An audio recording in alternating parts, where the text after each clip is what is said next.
አሜሪካ እግረኛ ጦሯን ወደ ኢራን ለመላክ እንቅስቃሴ ጀምራለች። በኮንቴክስቱ ልንገራችሁ።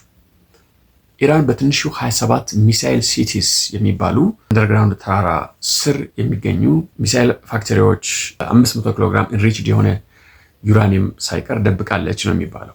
እነዚህ ሞዴሎች የኢራን አንደርግራውንድ ሚሳይል ሲቲ ናቸው። ግራናይት ሮክ ፎርሜሽን ውስጥ በተለይ ደግሞ የምትመለከቱት የዛግሮስ ማውንቴን ኖርዝ ዌስተርን ኢራን አንስቶ እስከ ተርኪ ወደ ላይ የሚወጣ የዛግሮስ ሰንሰለታማ ተራራ አለ። እሱ ስር ነው 27 ሚሳይል ሲቲዎች አሏት።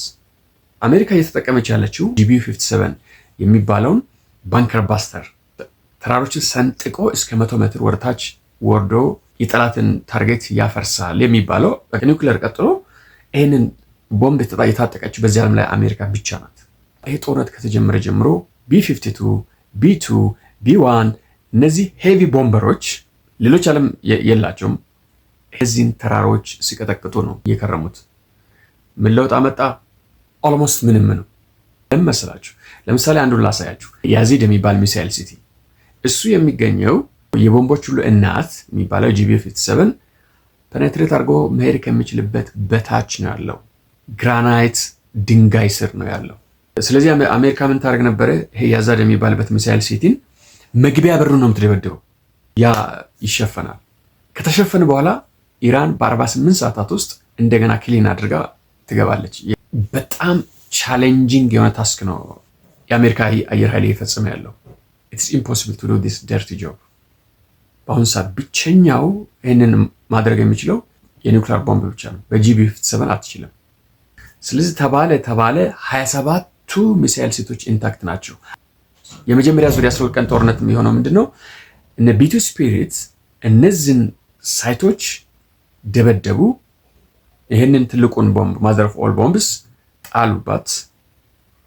ፈረሰ። የፈረሰው ግን ለተወሰኑ ቀናቶች ወይ ወራቶች ወደ ውስጥ መግባት ነው የማትችለው። ከጥቂት ወራት በኋላ ኢራን ኢንጂነሮች እንደገና መላልሰውት ክሊን አድርገውት እንደገና ገንብቶት ምናምን ገብቶ ሚሳይሎቹ ምንም ሳይሆን ኢንታክት ሆነው በዛ ይገኛሉ። ሶ አሜሪካ ሃዝ አ ቬሪ ዲፊካልት ታስክ ቱ ዱ። የእግረኛ ወታደር መግባት አለበት የሚል አዲስ ክንፍ መጥቷል። ኢራን በጣም ሰፊ ሀገር ነው። የኢራቅ ብዙ ይጠፍ ነው። አገሩ ተራራ በተራራ ነው። ለምሳሌ ዛግሮስ ያልኳችሁ በምዕራብ እንትን ላይ ያለው በጣም አደገኛ ተራራ ነው። እሱን አልፈ ስትሄድ የምታገኘው በጣም አደገኛ በረሃ ነው። ምንም አይነት ጦር ዛሬ ሰርቫይቭ ያደርጋል ተብሎ አይታሰብም።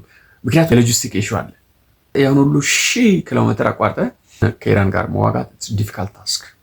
ሳትዋጋ በበረሃው ሰምጠ በአሸዋ ውስጥ ሰምጠ ነው የምጠፋው። ፕሬዚደንት ትራምፕ አሁን እያደረገ ያለው ምንድነው? እነዚህ ስትራቴጂክ የሚባሉ ደሴቶች እንደነ ካርግ ደሴት 90% የኢራን ነዳጅ የምትላለፍበት ያንን በስፔሻል ፎርስ መቆጣጠር ነው። 82ኛው ኤርቦርድ ዲቪዥን ማሪን ኤክስፔዲሽነሪ ዩኒት የሚባለው ወደዛ ሄደው። በነገራችን ላይ ማሪን ኤክስፔዲሽነሪ ዩኒት የሚባለው በጣም ትንሽ ናቸው።